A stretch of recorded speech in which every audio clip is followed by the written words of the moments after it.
He said I'd never succeed without him. 5 years later, I hand-delivered my Forbes cover issue right to his fucking desk. Petty? Absolutely. Worth every second of planning? You have no idea. Let me take you back to where this all started. 5 years and 3 months ago, I was sitting in the corner office of Reynolds Media Group, my palms sweating through important documents I'd spent all night preparing. Sweating through 2 months of work, actually. The air conditioning was cranked to Arctic levels, the way Trevor Reynolds liked it, but I was burning up from the inside. Anxiety has a way of turning your internal temperature to molten lava while the rest of the world freezes around you. The leather chair across from me creaked. Trevor Reynolds, 42, immaculately groomed salt and pepper hair, custom Tom Ford suit that probably cost more than my rent. My boss, my mentor, the man who'd plucked me from the entry-level talent pool 3 years earlier because he saw something special in me, or so I thought. His eyes barely flicked over the presentation I'd just walked him through. 62 slides of market analysis, competitor research, and a comprehensive digital transformation strategy that would save his family's publishing empire from the slow death it was experiencing. I'd sacrificed sleep, my social life, and probably several years off my life expectancy to create it. You know how they say you can feel the temperature drop when bad news is coming? It's true. I swear the office plunged another 10 degrees when he finally looked up. His face did that thing. That special Trevor Reynolds thing where his mouth smiled but his eyes remained utterly cold. Like a shark deciding whether you're worth the calories to eat. You've put in quite the effort here. That's what he said. Quite the effort. The kind of patronizing praise you give a child who's colored mostly inside the lines. I nodded, hope still stupidly alive in my chest. I'd been killing myself for this moment, this presentation, this chance to prove I deserved the associate director position that had opened up. The position he'd hinted, no, practically promised, would be mine if I showed initiative. Unfortunately, I think we're going to go in a different direction. 5 words, and my future collapsed like a house of cards in a hurricane. I must have been staring blankly because he cleared his throat and continued. Look, you've got potential, raw talent. But this level of strategic thinking requires a particular perspective that comes with experience, connections, business instinct, translation, things I supposedly didn't have. Kyle Harrington will be stepping into the associate director role next month. Kyle fucking Harrington, Trevor's golf buddy's nephew.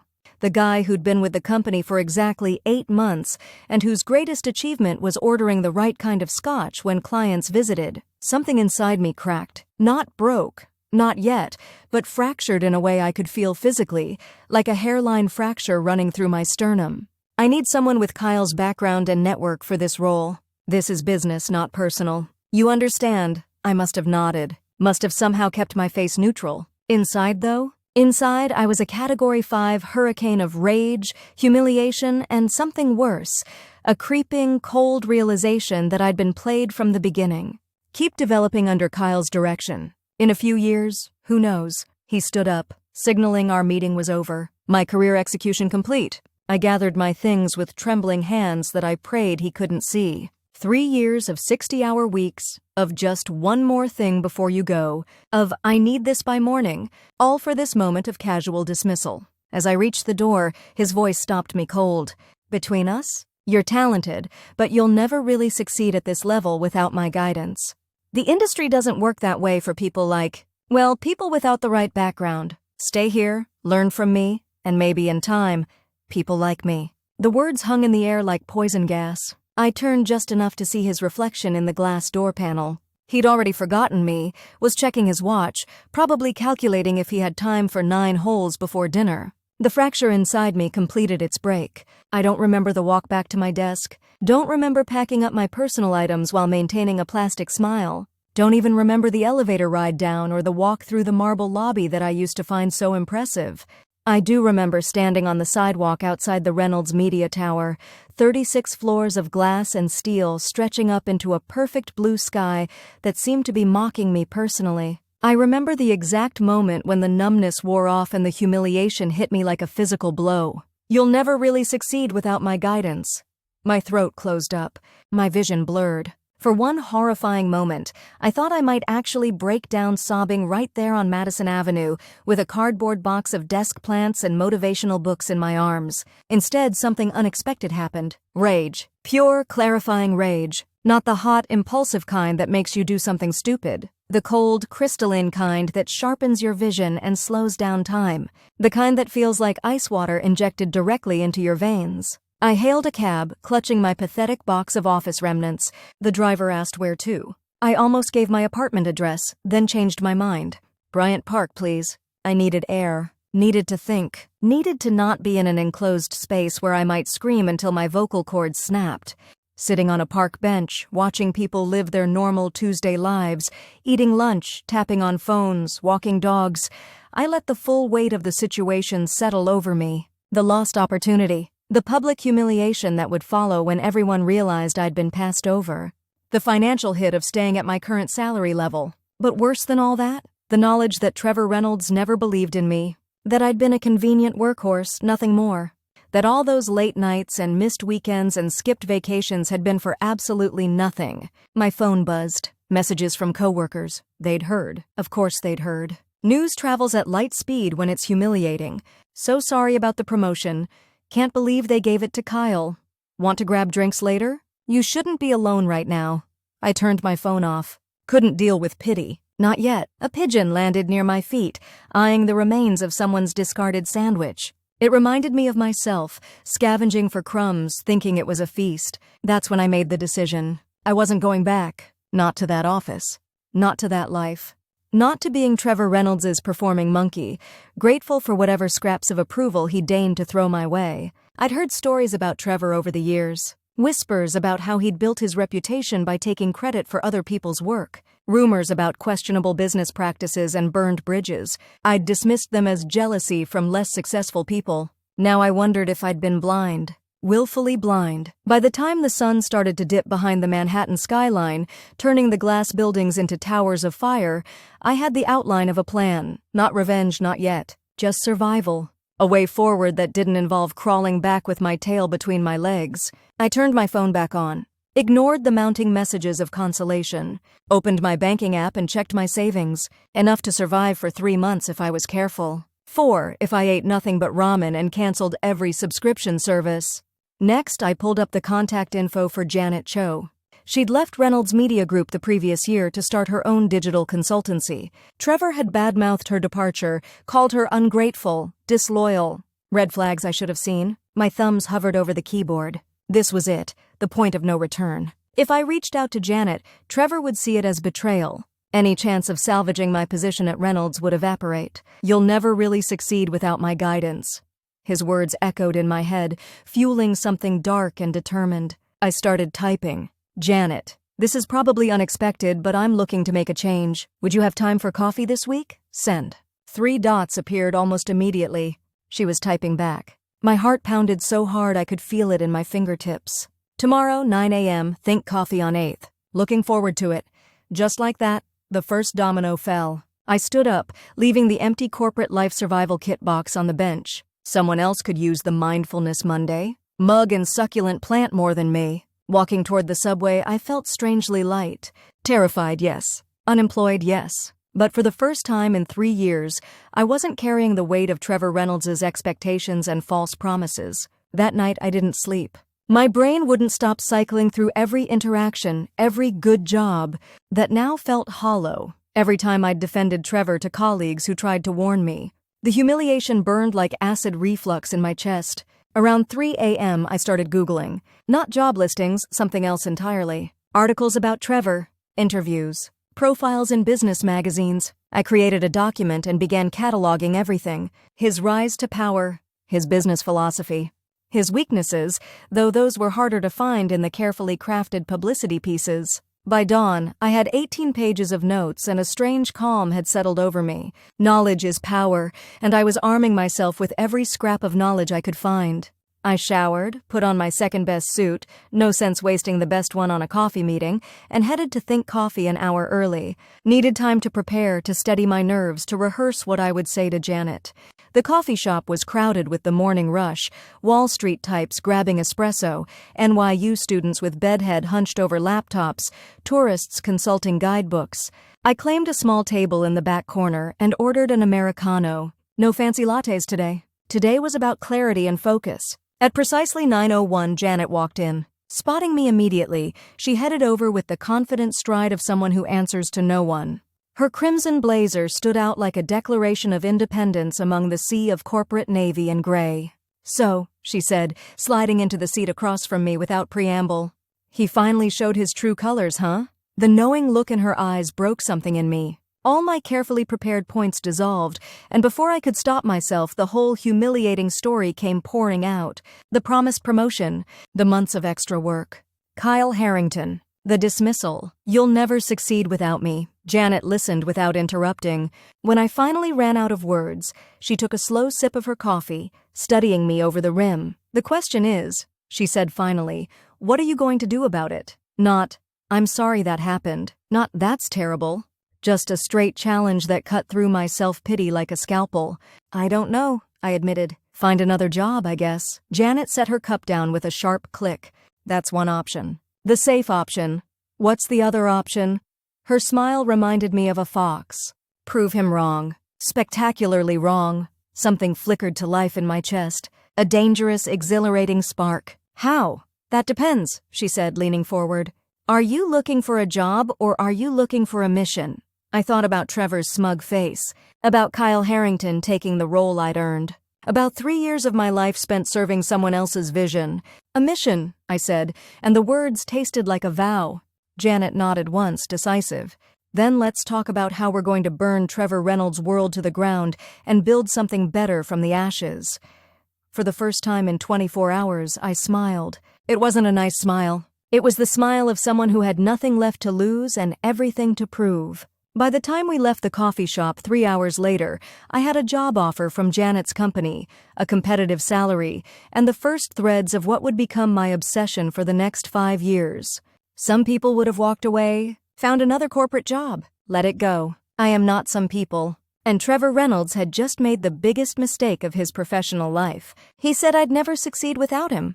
I was about to prove just how catastrophically wrong he was. The first week at Cho Digital hit me like a tsunami after the stagnant pond that was Reynolds Media Group. Janet didn't believe in easing people in. "No, take your time to adjust," or "let me show you around." Day 1, she dropped 3 client files on my desk and said, "Show me what Reynolds couldn't see." Challenge fucking accepted. I worked like someone possessed. 16-hour days fueled by convenience store energy drinks and the pure, distilled power of spite.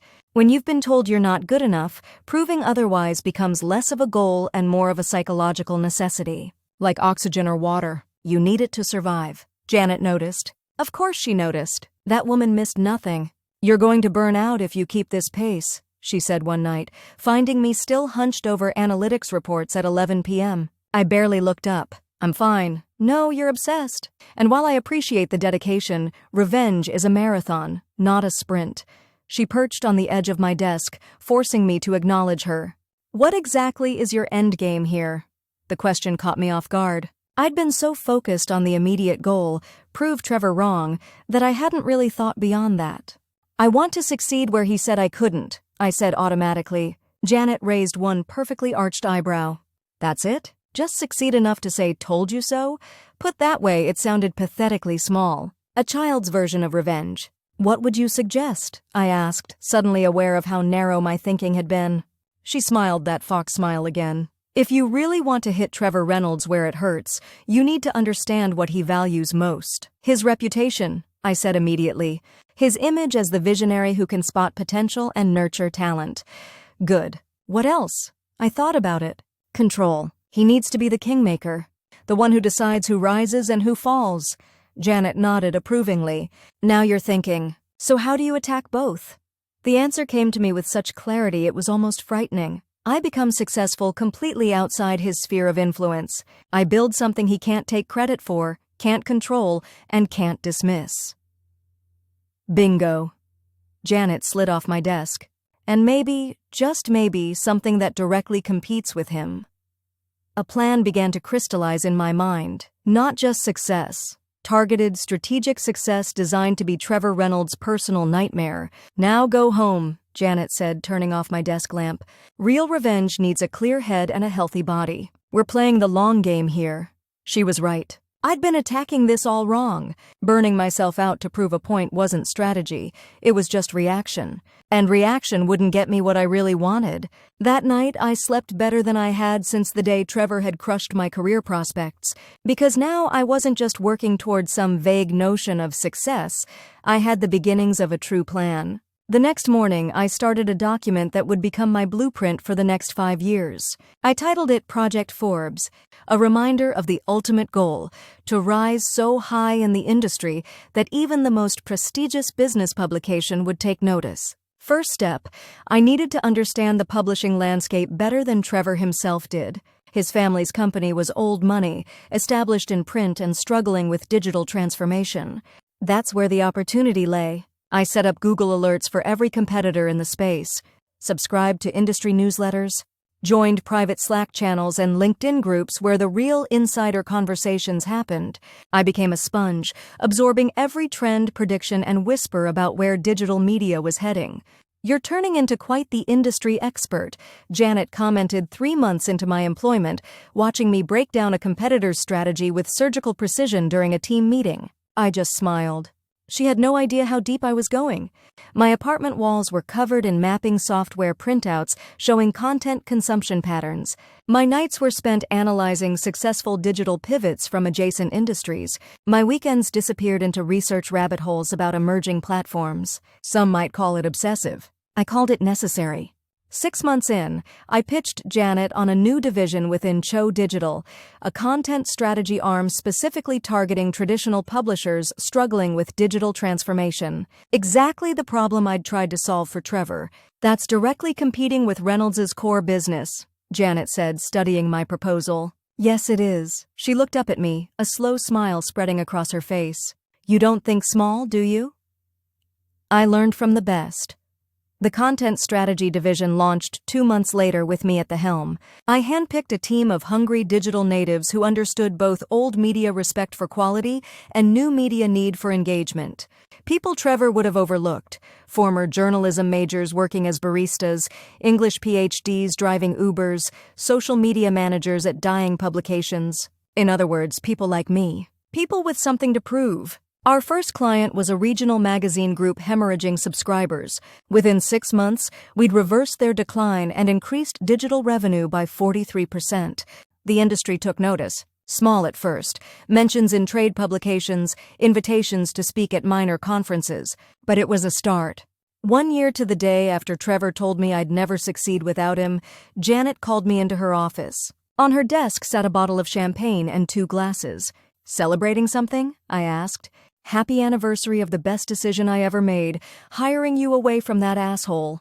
She poured 2 glasses and handed me one. "To proving them wrong." I raised my glass. "To proving them wrong." We clinked and drank, but something felt off. Hollow. Janet noticed. Of course she did. "What's wrong?" "You've built an incredible division in a year. You're making waves. Isn't that what you wanted?" I sank into the chair across from her desk. "It is, but it doesn't feel like enough. He probably doesn't even know what I'm doing." Janet set her glass down. "Is that what this is about? Making sure Trevor knows?" "Partly," I admitted, embarrassed by how petty it sounded. "But it's more than that. The work we're doing is good, really good, but it's still helping other people's visions, other people's companies. You want your own." It wasn't a question. Janet had always been 3 steps ahead of everyone else. "I do," I said, the realization crystallizing as I spoke it aloud. "I want to build something that's mine. Something Trevor can't dismiss as me riding someone else's coattails."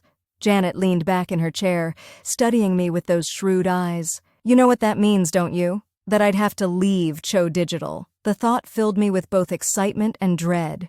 Janet had given me a chance when I needed it most. The idea of walking away felt like betrayal. But she just laughed.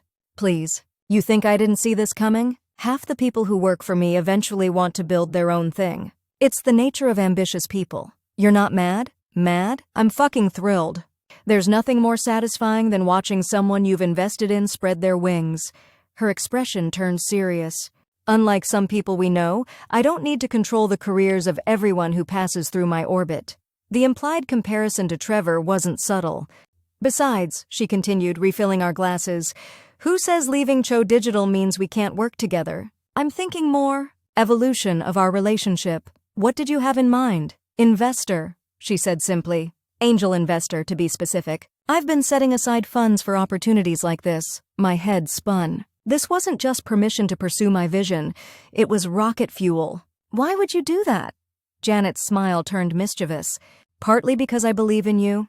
Partly because I think your idea has legs. And partly, just a tiny bit, because I too would enjoy seeing Trevor Reynolds' face when he realizes what you've built. I'm not above a little vicarious revenge. That night, fueled by champagne confidence and Janet's belief in me, I started sketching out what would become Prism Media. Not just a consultancy for dying publications, but a new kind of digital media company that would bridge the gap between traditional journalism values and digital native formats. The exact space where Trevor's company was failing. The next 2 years blur together in my memory, a montage of pitch meetings, late nights coding alongside my small founding team, Janet's crucial introductions to her network, and the gradual, painful process of building something from nothing. There were setbacks, catastrophic technology failures weeks before launch, a key team member poached by a competitor, not Reynolds, thankfully. 3 months where I couldn't pay myself, subsisting on ramen and the stubborn refusal to admit defeat. Through it all, Trevor Reynolds remained my North Star, not as a mentor, but as the embodiment of everything I was determined to prove wrong. Every time I doubted myself, every time I considered taking the easier path, I heard his voice. You'll never really succeed without my guidance. And I pushed harder. The funny thing about obsession is how it changes you. 2 years into building Prism, I realized I was checking Reynolds Media Group's stock performance more often than my own company's metrics. I had a separate email alert set up just for news about Trevor. I could recite from memory the list of board members at his company and their voting patterns. I knew more about Trevor Reynolds than some of my closest friends. It wasn't healthy. You need to let this go. My new VP of content told me one night after finding me analyzing Trevor's latest quarterly report instead of reviewing our own content strategy. I'm just keeping tabs on the competition, I said defensively. Bullshit. You're stalking the guy. There's a difference between strategic awareness and whatever this is. He was right and I knew it. I'd let Trevor take up residence in my head, living there rent-free while I did all the emotional labor. That night, I did something that felt both terrifying and necessary.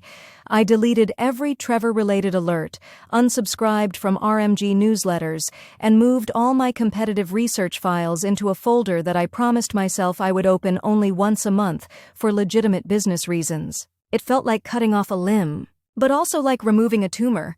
The irony? Once I stopped obsessing over destroying Trevor Reynolds and focused entirely on building something amazing, Prism Media began to truly soar. Our audience numbers doubled in 6 months. We won our first industry award.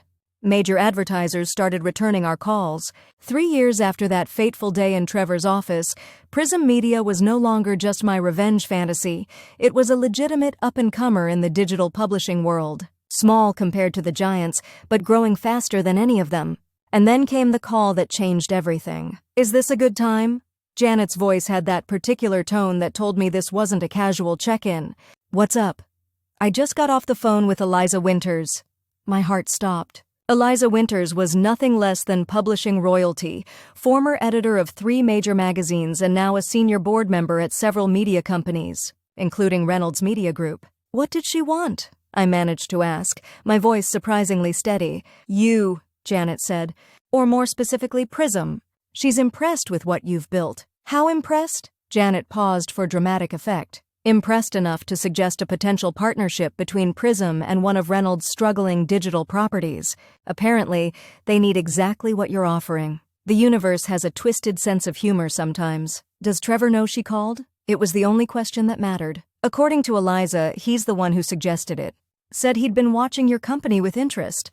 The floor seemed to tilt beneath me. Trevor Reynolds had been watching me, knew what I was building, had actually mentioned my name in a board meeting. All this time I'd thought I was flying under his radar, preparing to surprise him with my success. But the hunter had become the hunted without even realizing it.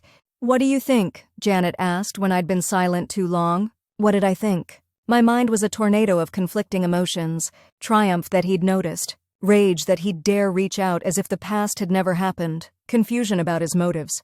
And underneath it all, a small, shameful flicker of validation that he thought my work was worthy of attention. "I think," I said slowly, "that this is where the real game begins." Janet's laugh carried through the phone. "I was hoping you'd say that. Meeting is set for next Thursday at their offices. Eliza will be there. And Trevor? Oh yes. He specifically asked to attend." After we hung up, I stood at my office window, looking out at the New York skyline as the sun set, turning the glass towers into pillars of fire. The same view I'd had that day in Bryant Park when I'd made the decision to walk away from Reynolds Media Group. Full circle. But this time, I wouldn't be walking in with a box of office supplies and a desperate need for approval. I'd be walking in as the founder and CEO of a company Trevor Reynolds himself had deemed worthy of partnership.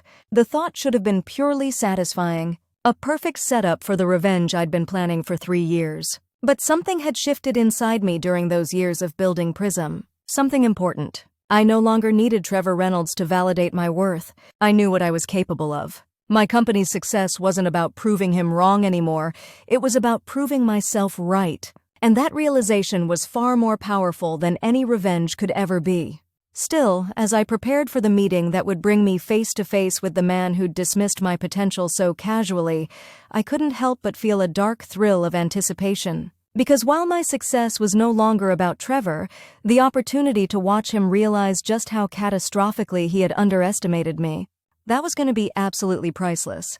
I spent the week before the meeting at Reynolds Media Group in a state of controlled chaos. My team thought I was preparing for a standard high-stakes partnership negotiation.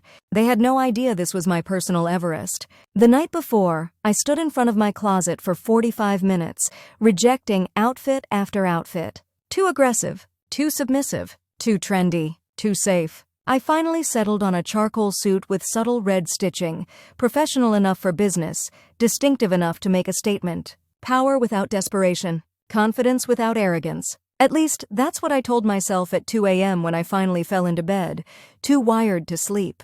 Morning came with the buzzing clarity of adrenaline. I'd planned to arrive exactly 7 minutes early, enough time to be composed in the lobby but not so early as to seem overeager. I rehearsed potential scenarios on the subway ride over, my mind racing through every possible version of the upcoming encounter. Would Trevor pretend we were old friends, act like he'd been my champion all along, or would he be coldly professional, treating me like any other potential business partner? The Reynolds Media Tower looked exactly the same as the day I'd walked out with my pathetic box of office remnants. Same revolving doors, same marble lobby, same security desk where I'd turned in my badge 3 years earlier, fighting back tears of humiliation. The difference was entirely within me. I approached the reception desk, stated my name and appointment, and watched recognition flicker in the receptionist's eyes. She'd been there during my time at Reynolds. Back then, she'd barely acknowledged my existence.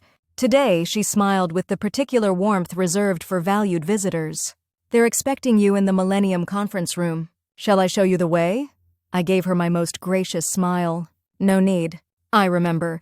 The elevator ride to the 36th floor felt like ascending to a final boss battle in a video game. Each floor dinged past like a countdown. I used the mirrored walls to check my reflection one last time, straightened my shoulders, lifted my chin. The doors opened directly into the executive floor, a detail I'd forgotten. The hushed atmosphere of expensive carpet and wood paneling, the subtle scent of money and power. And directly across from the elevator bank, a massive glass-walled conference room where 3 people sat waiting. Eliza Winters, publishing legend, her silver bob gleaming under the recessed lighting. A younger woman I didn't recognize, clutching a tablet and looking intensely focused. And Trevor Reynolds himself, looking exactly as I remembered. Not a day older, not a hair out of place. The perfect image of success, down to the custom suit and the calculating eyes. Those eyes tracked me the moment I stepped off the elevator. I felt his gaze like a physical touch, assessing, measuring, recalculating whatever equation he'd run in his head about me. I kept my pace unhurried as I approached the glass doors, refusing to betray even a flicker of the hurricane raging inside me. Game time. Eliza rose first, extending her hand with the easy confidence of someone who's never doubted her place in a room. Finally, we meet in person. "Your reputation precedes you." I shook her hand, matching her firm grip. "All good things, I hope." "Impressive things." she corrected with a smile that didn't quite reach her eyes. Prism's growth curve is the talk of the industry. The younger woman introduced herself as Margot Chen, Trevor's new chief strategy officer. She had the hungry look of someone with something to prove. I recognized it instantly. It had been my reflection not so long ago. And then there was Trevor, rising slowly from his chair, extending his hand across the table. "Welcome back." 2 words, delivered with a smile I couldn't quite read. Smugness? Genuine pleasure? Strategic cordiality? The Trevor Reynolds enigma, always keeping people guessing about his true intentions. I took his hand, meeting his grip with precise calibration, not submissive, not aggressive, equal. "Thank you for the invitation."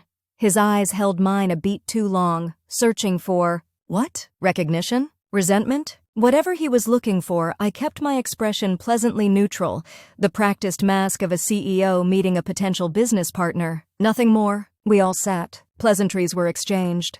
Coffee was poured by a silent assistant who materialized and disappeared like a corporate ghost. And through it all, I maintained the steady rhythm of my breathing, the careful control of my expressions, the deliberate management of my body language. No one in this room knew how fast my heart was racing. No one knew that beneath the table my nails were digging crescents into my palm. No one knew that every time Trevor spoke, I heard the echo of his dismissal from 3 years ago. "You'll never really succeed without my guidance." Eliza led the initial conversation, outlining Reynolds Media Group's current digital challenges with refreshing candor. Their flagship digital property, On Point, was hemorrhaging users despite substantial investment. Their ad revenue was plummeting. Their content strategy was fragmented across platforms. In other words, exactly the problems I'd identified in my presentation 3 years ago. The presentation Trevor had dismissed. I let her finish before responding, taking a slow sip of my coffee. These are certainly substantial challenges, though not unfamiliar ones in today's landscape. Trevor leaned forward slightly, which is precisely why we're interested in Prism's approach. Your integration of traditional editorial values with native digital formats is impressive, particularly for someone so new to running their own company. There it was, the subtle undermining. The implied surprise that I could possibly have achieved what I had. Some things never change. I smiled, making direct eye contact, new to running my own company perhaps, but not new to identifying digital transformation opportunities. Sometimes fresh perspectives are exactly what's needed to solve entrenched problems. His expression flickered, just for a microsecond, but I caught it. He remembered. Of course he remembered. That was exactly what I'd pitched him before he'd crushed my career prospects. Eliza, oblivious to the subtext, nodded enthusiastically. Exactly why we wanted this meeting. Fresh perspectives, innovative approaches, these are essential now. For the next hour, we danced through the details of a potential partnership. I outlined Prism's methodology, our success metrics, our unique approach to audience engagement.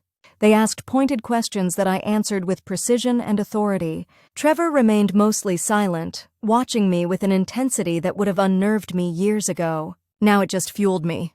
The meeting was drawing to its natural conclusion when Trevor finally played his hand. This all sounds promising, but I have to ask, why would Prism be interested in partnering with a legacy company like Reynolds? Surely you're positioning yourselves as the future, not tied to the past. The question was perfectly crafted to put me on the defensive, to make me justify my interest in working with them. Classic Trevor power move. 3 years ago, I would have scrambled to reassure him. Today, I simply leaned back in my chair, regarding him thoughtfully. An excellent question. Why would we? I let the words hang in the air for a moment. Reynolds has tremendous brand equity, decades of archive content that could be monetized in new ways, and established advertiser relationships that could benefit from modernization. The real question is whether Reynolds is genuinely ready for the kind of transformation required. Change can be difficult for established players. The implied challenge wasn't subtle. Eliza's eyebrows shot up. Margot looked like she was watching a tennis match, head swiveling between us. Trevor's smile tightened almost imperceptibly. We're not just ready for change. We're committed to it. The question is whether Prism has the capacity to operate at our scale. I returned his smile with one of my own. We can start small if you're concerned about our capabilities. Perhaps a pilot project with On Point? low risk for you, opportunity to demonstrate value for us. It was the perfect trap, suggesting they were risk-averse while positioning Prism as confident enough to prove itself. Trevor couldn't refuse without looking defensive, and accepting meant giving me exactly what I wanted: a foot in the door. Eliza jumped in before Trevor could respond. A pilot sounds sensible. 3 months, specific metrics for success, option to expand if targets are met? I nodded. That works for us. Trevor's expression gave nothing away, but the slight tension in his shoulders told me everything I needed to know. Round 1, mine. As the meeting concluded and we all stood to shake hands, Trevor held my gaze a moment longer than necessary. It's good to see how far you've come. The words seemed genuine, but something in his tone raised the hairs on the back of my neck. Was he actually proud? Threatened? Calculating his next move? With Trevor, it was impossible to tell where the strategic persona ended and the real person began. I just smiled.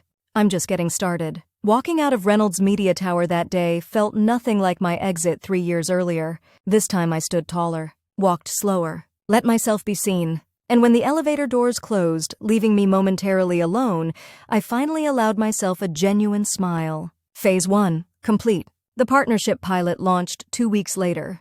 I assigned my best people to the project with explicit instructions: make OnPoint so successful that Reynolds couldn't possibly walk away. We implemented everything I'd outlined in that rejected presentation years ago, enhanced by 3 years of additional insights and innovations. Trevor and I maintained a carefully professional relationship during the pilot. Weekly status meetings, data reviews, strategy sessions. Always cordial, always focused on business, never acknowledging the history between us, never referencing his prediction about my future. The results spoke for themselves. Within 2 months, OnPoint's engagement metrics had improved by 37%. Ad revenue began to stabilize. New subscriber conversion rates doubled. Behind the scenes, I was executing a much more personal strategy. I made connections throughout Reynolds Media Group, built relationships with key department heads, positioned myself as a collaborative partner rather than an outside consultant. I learned the internal politics, the pain points, the aspirations and frustrations of everyone from mid-level managers to executive assistants. In other words, I built the network that Trevor had once told me I lacked. 3 months flew by. The pilot results exceeded even my ambitious targets. Reynolds Media Group had no choice but to expand our partnership, giving Prism responsibility for 3 more of their digital properties. What began as a pilot became a full transformation initiative. What started as a weekly meeting became daily collaboration. Prism's team became fixtures in the Reynolds offices. My employees were poached with flattering offers. My methodologies were adopted across departments. My influence expanded exponentially. And through it all, Trevor watched with that same inscrutable expression. Sometimes I caught him studying me during meetings, his eyes narrowed slightly, as if trying to solve a puzzle. What was I to him now? A threat? An asset? A mistake he'd made and couldn't quite admit? I didn't care. I wasn't doing this for his approval anymore. I was doing it because I was damn good at it, because every success Prism achieved validated my vision. Because every problem we solved at Reynolds proved my worth in ways no words ever could. 6 months into our partnership, Prism was featured in a major industry publication. Digital Transformation Specialists Rescue Legacy Publisher. Read the headline. The article highlighted my journey from industry newcomer to sought-after innovator, with quotes from several Reynolds executives, though notably not from Trevor himself. The article circulated widely. My phone blew up with congratulatory messages. LinkedIn connection requests flooded in. Venture capitalists started calling, interested in Prism's next growth phase. During our regular status meeting that week, Trevor placed the magazine on the table between us, the article facing up. Quite the glowing review. I shrugged, keeping my expression neutral. They oversimplified the complexity of the work, but it's good visibility for both our companies. Indeed. He tapped the headline with one manicured finger. Though the rescue framing suggests Reynolds was drowning before Prism arrived, I met his gaze directly. Wasn't it? The question hung between us, raw and honest in a way our interactions hadn't been since the partnership began. For a moment, just a moment, the masks dropped. No CEO to CEO pleasantries, no strategic civility. Just the unspoken acknowledgement of what we both knew. Reynolds had been failing, and I was turning it around. Trevor leaned back, studying me with new intensity. "You've built something impressive with Prism. Not just the company, the team, the methodology, the vision. It's remarkable progress in a short time." It was the closest thing to an admission I'd ever get from him. Not quite an apology for his dismissal years ago. Not quite an acknowledgement that he'd been wrong about me. But something. "Thank you," I said simply, refusing to give him more. He nodded once, as if confirming something to himself. "We should discuss next steps. The board is pleased with the results so far, but they're interested in a more permanent arrangement." My pulse quickened. "What kind of arrangement?" "Acquisition." He said it casually, as if suggesting lunch options. "Reynolds acquiring Prism, bringing your entire operation in-house. You would head a new division, with significant autonomy and resources." The irony was almost too perfect. 3 years after telling me I'd never succeed without him, Trevor Reynolds was offering to bring me back into the fold, at a much higher level, with my own company as leverage, but still ultimately under his authority. I could almost admire the elegant symmetry of it. Almost. "An interesting proposition," I said, keeping my tone neutral. "I'd need to see the details, of course." "Of course. I'll have the team draw up a term sheet." He smiled, that familiar shark smile. "I think you'll find we can be very generous." "I bet you can," I thought. "Because this isn't about money for you. It's about control. About rewriting the narrative so you didn't lose me. You temporarily released me only to recapture me at greater value." I smiled back. "I look forward to reviewing it." That night, I sat in my apartment with a glass of scotch I couldn't taste, staring at the city lights and turning over Trevor's offer in my mind. It was objectively excellent. The valuation he'd hinted at was beyond generous. The position would be prestigious, the resources substantial, and yet, selling to Reynolds would mean Trevor won. Oh, I'd win too, financially. But the narrative would become his to shape.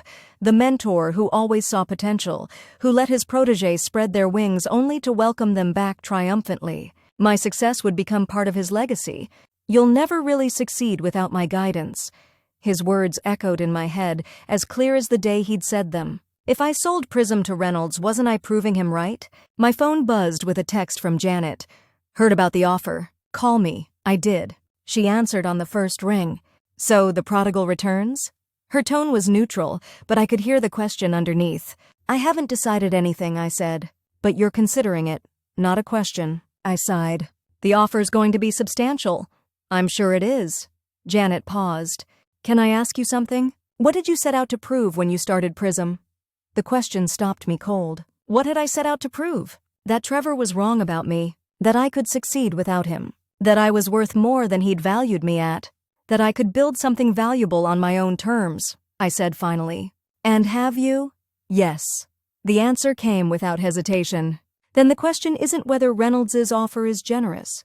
The question is whether selling to them serves your purpose or contradicts it." She always did cut straight to the heart of things.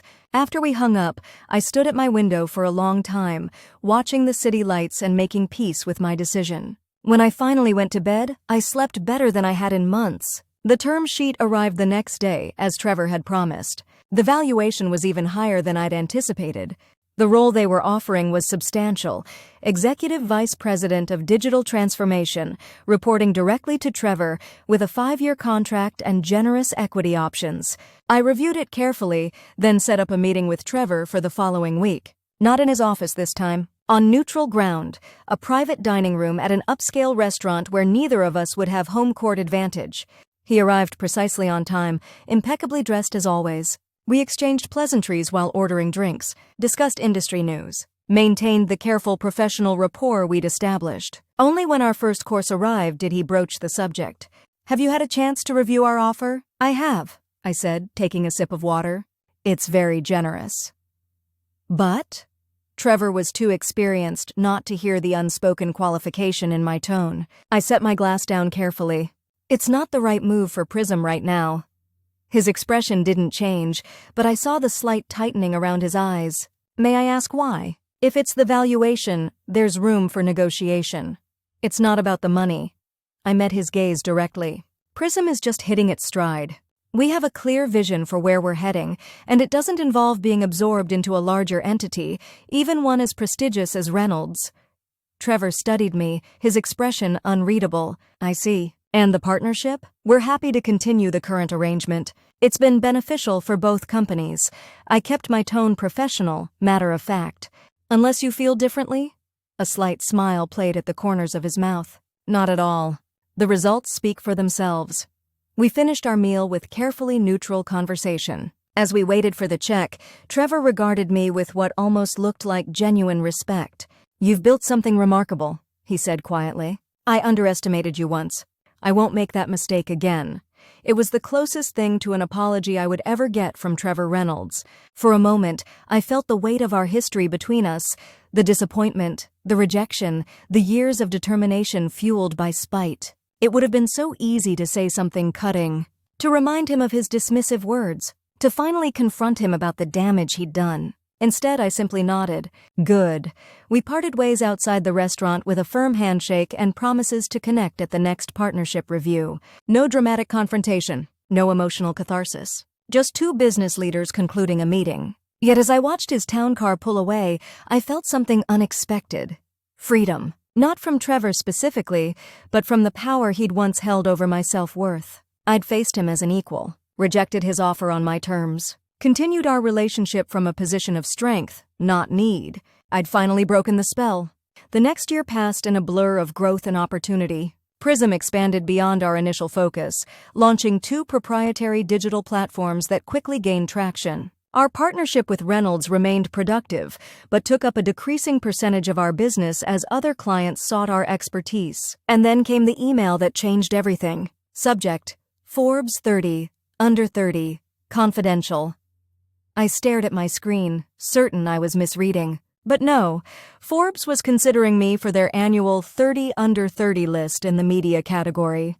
They wanted an interview, background information, photos. My finger hovered over the reply button for a full minute before I could bring myself to respond. Forbes, the premier business publication. The validation I'd dreamed of when I named my revenge project Project Forbes 4 years earlier. The interview was scheduled for the following week. I prepared obsessively, reviewing Prism's metrics, rehearsing my origin story, carefully edited to remove the bitter revenge motivation, selecting the perfect outfit that projected success without arrogance. The Forbes journalist was younger than I expected, sharp-eyed and quick with her questions. We talked for nearly 2 hours about Prism's meteoric rise, our innovative approach to digital transformation, my vision for the future of media. She seemed particularly interested in my partnership with Reynolds, asking pointed questions about how that relationship functioned. I kept my answers diplomatic, giving credit where it was due while emphasizing Prism's independent vision. No need to air old grievances in a Forbes interview. "One last question," she said as we wrapped up. "If you could go back and give yourself advice when you were just starting out, what would it be?" I paused, considering carefully. Trust your instincts. Success doesn't follow any single predetermined path, and sometimes the people who doubt you do you the greatest favor of all. They give you something to prove. She smiled, nodding as she closed her notebook. That's a wrap.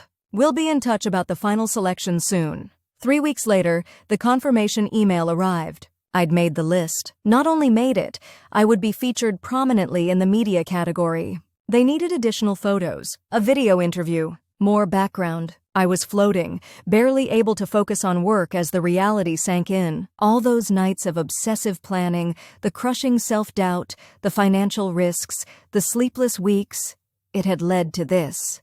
Recognition from the very publication I'd named my revenge plan after. The universe has a strange sense of humor sometimes. The Forbes issue was set to release in 2 weeks. I hadn't mentioned it to anyone at Reynolds. It felt too personal, too close to the original wound that had started this whole journey. But as the release date approached, an idea began to form in my mind. A perfectly symmetrical ending to the story that had begun in Trevor's office 5 years earlier. I contacted my Forbes representative, asking for an advance physical copy of the issue. Made a seemingly casual inquiry about Trevor Reynolds' schedule on the release date. Arranged for a delivery slot in his calendar without specifying what was being delivered.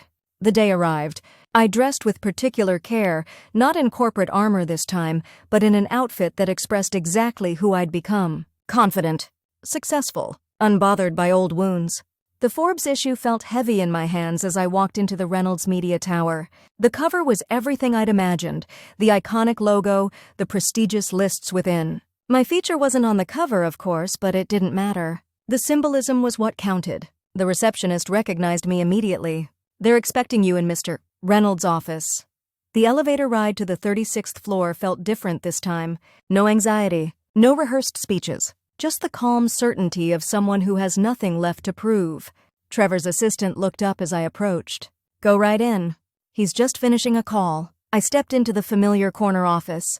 Trevor was indeed on the phone, his back to the door as he gazed out at the Manhattan skyline. He held up one finger in the universal "just a minute" gesture without turning around. I waited patiently, taking in the space that had once seemed so intimidating. The same expensive furniture, the same carefully curated art, the same trophy wall of press mentions and industry awards, soon to be outdated, I thought, glancing down at the magazine in my hands. Trevor finished his call and turned, his expression shifting from businesslike to surprised as he registered who was waiting. "This is unexpected. We don't have a meeting scheduled, do we?" I smiled, completely at ease. "No meeting. Just a delivery I wanted to make personally." His eyes dropped to the magazine in my hands, then back to my face, curiosity evident. "Forbes? The new issue isn't out until tomorrow. Advance copy," I said, stepping forward and placing it on his desk. "I thought you might be interested in the 30 Under 30 feature this year." Understanding dawned in his eyes as he looked down at the magazine, then back at me. "You made the list. Page 42, I confirmed, watching as he opened the magazine and found the spread. My photo, confident, poised, successful, stared back from the glossy page. Trevor scanned the article, his expression unreadable. When he looked up, something had shifted in his eyes. Respect, certainly. Perhaps a hint of regret. And something else I couldn't quite identify. "Congratulations," he said, and for once the words sounded entirely genuine. "This is well-deserved recognition."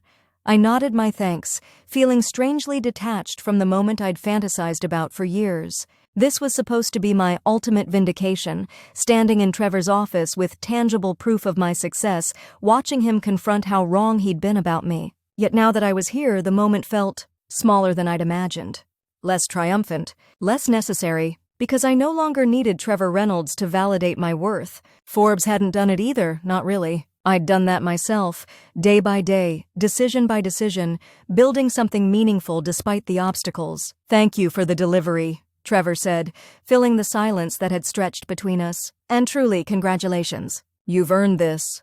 I smiled one last time. "Yes, I have." And with that, I turned and walked out of his office, out of the building, and into the bright midday sun of a Manhattan spring day. No dramatic declaration. No pointed reminder of his dismissive words from 5 years ago. No need to say aloud what the Forbes issue made abundantly clear. He said I'd never succeed without him. He was catastrophically wrong, and that fact would sit on his desk, in glossy, full color, long after I'd moved on to whatever came next. That evening, I sat on my balcony overlooking the city, a glass of 18-year-old Macallan in my hand, a personal tradition for meaningful milestones. The spring air carried the peculiar energy that makes New York simultaneously exhausting and exhilarating. Sirens wailed distantly. A helicopter thumped overhead. Life continued its relentless forward motion. I should have felt triumphant. I'd orchestrated the perfect revenge scene, 5 years in the making, delivered with precision timing and poetic symmetry. I'd watched recognition dawn in Trevor's eyes as he realized exactly what was happening. I'd walked out of his office on my terms, leaving behind physical proof of how catastrophically wrong he had been about me. It was the culmination of everything I'd been working toward since that day in Bryant Park, when rage had crystallized into determination. So why did I feel so empty? My phone buzzed on the table beside me. Janet. "Well, how did Operation Fuck You feel?" I smiled despite myself. Janet had always seen through my professional veneer to the spite-fueled engine underneath. "Anticlimactic," I texted back honestly. 3 dots appeared immediately. "Isn't it always?" That's the dirty secret of revenge. It's never as satisfying as the fantasy. She wasn't wrong. I'd spent 5 years building an elaborate revenge fantasy around that moment in Trevor's office. The reality had been, fine, satisfying in a mechanical sort of way, like checking off a long-pending item on a to-do list. But it hadn't delivered the emotional catharsis I'd been expecting. "So what now?" Janet texted. What now, indeed?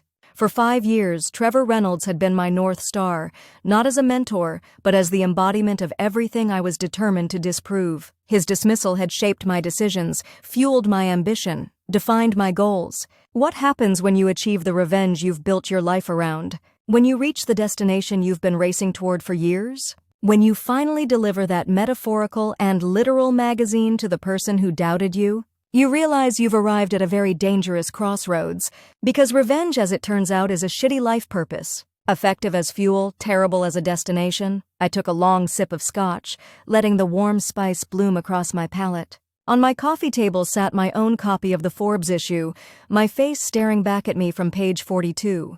Professional success by any objective measure. The validation I'd craved. And yet, something Trevor had said during one of our partnership meetings floated back to me. The most dangerous moment for any business is right after a significant success. That's when people stop pushing forward and start defending what they've built. He'd been talking about digital transformation strategies, but the insight applied just as well to personal journeys. I'd reached my goal, delivered my metaphorical middle finger. What was I defending now? What was I pushing toward? For the first time in 5 years, I didn't have an answer. My phone buzzed again. Not Janet this time. A notification from my calendar app. Strategic Planning Retreat. Finalize Prism's 3-year vision. Scheduled for next week at a Catskills resort where I'd booked the entire executive team for 2 days of intensive planning. The irony wasn't lost on me. I'd been so focused on this moment of revenge that I'd barely thought beyond it, even while literally scheduling planning sessions for Prism's future.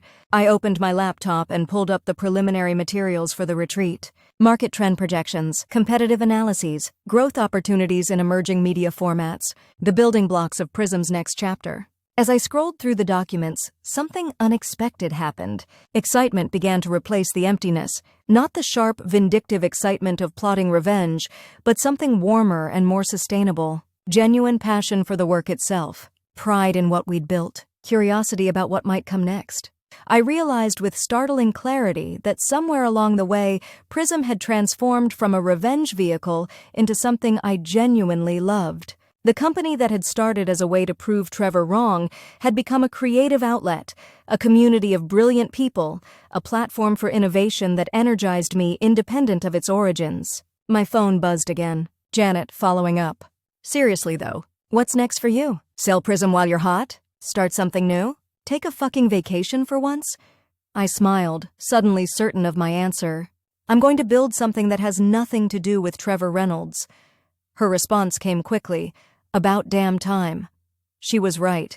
It was about damn time. That night, I stayed up until 3 a.m. completely reimagining the strategic planning materials for our retreat. Not modest iterations on our current business, bold new directions that excited me. Ventures that had nothing to do with proving anyone wrong and everything to do with creating something meaningful. By the time dawn broke over the Manhattan skyline, I had the outline of a vision that made my pulse quicken with genuine enthusiasm. Not spite-fueled determination, but authentic passion. The difference was subtle but profound, like switching from a highly flammable but quickly exhausted fuel source to sustainable clean energy. 1 week later, I stood before my executive team in a sunlit conference room overlooking the Catskills. These brilliant people had joined Prism for various reasons, some for the challenge, some for the culture, some because they believed in our mission of digital transformation. None of them had signed up to be pawns in my personal revenge fantasy. They deserved a leader with a vision beyond settling old scores.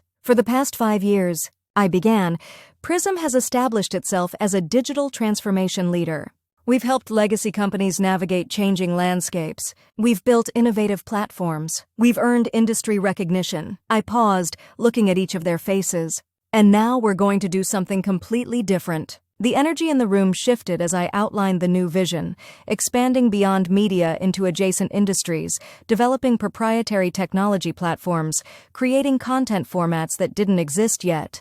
A true innovation company, not defined by what we were transforming, but by what we were creating from scratch. By lunch, the initial skepticism had transformed into cautious excitement. By dinner, we were riffing on possibilities, building on each other's ideas, mapping out pathways to this new future.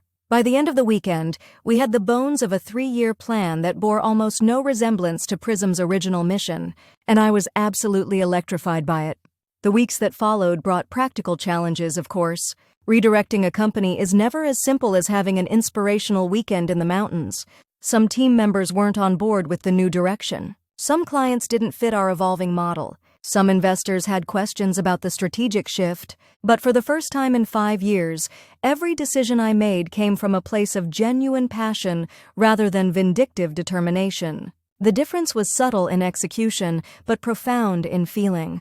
Like finally driving forward while looking through the windshield instead of the rearview mirror. 3 months after delivering the Forbes magazine to Trevor's office, I found myself in an unexpected place. A charity gala where Reynolds Media Group was being honored for their digital transformation efforts. Janet had practically strong-armed me into attending, insisting it would be good for business networking, while giving me a look that suggested she had ulterior motives. I spotted Trevor across the ballroom, holding court with a group of industry luminaries. Our partnership was still active, though scaled back as Prism pursued its new directions. We maintained professionally cordial relations, neither of us ever referencing the Forbes magazine moment. For a brief instant, our eyes met across the crowded room. He nodded slightly in acknowledgement. I returned the gesture, feeling none of the complicated emotions that such an encounter would have triggered months earlier. Trevor Reynolds was just another industry figure now, not a villain in my story, not a catalyst for my ambitions. Just a person who had once underestimated me, as many had before him and some likely would again. I turned away, engaging with the person beside me, a brilliant UX designer I'd been trying to recruit for months. As we discussed emerging interface technologies, I realized something that made me smile into my champagne glass. I couldn't remember the last time I'd thought about Trevor Reynolds. My phone buzzed in my pocket. A text from Janet. "You good?" I glanced across the room to where she stood by the bar, watching me with that penetrating gaze that missed nothing. "Better than good," I texted back. I'm free, and I was. Free from the weight of old wounds. Free from the limiting purpose of proving someone wrong. Free to build whatever I wanted, for reasons that had nothing to do with my past and everything to do with my future. He said I'd never succeed without him. 5 years later, I'd proven him wrong by hand-delivering my Forbes cover issue to his desk. But the real victory wasn't in that moment of petty, if satisfying, revenge. The real victory was in what came next, building a life and a company defined not by who had doubted me, but by what I genuinely loved creating. Sometimes the best revenge isn't just living well, it's living forward.